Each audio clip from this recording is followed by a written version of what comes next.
شہر سخن سے روح کو وہ آشنائی دے، آنکھیں بھی بند رکھوں تو رستہ سجھائی دے۔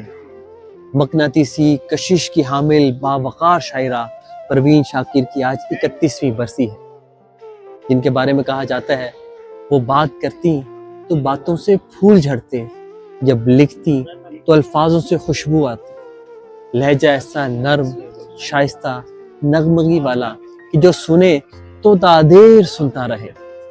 آپ نے کچی عمر کی دہلیز پر قدم رکھتی نوجوان لڑکیوں کو وہ آواز دی، ان کے جذبات کی، خیالات کی وہ ترجمانی کی جو شاید اس وقت کرنا بہت مشکل تھا۔ آپ ایک بیوروکریٹ تھی، ایک کالمنسٹ تھی، ایک اینکر تھی اور ایک مشہور شاعرہ تھی۔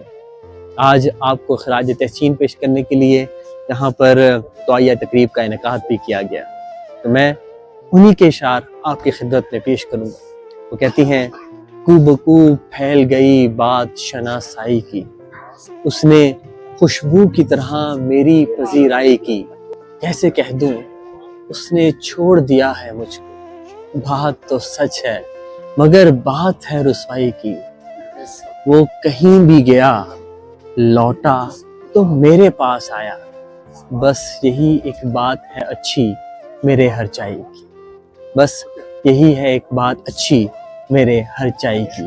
یقینی طور پر پروین شاکر آج کی خواتین کے لیے ایک عمدہ مثال ہے کہ آپ جو بھی کام کریں اعتماد کے ساتھ کریں اور آپ ہر فیلڈ میں ایکسل کر سکتے ہیں۔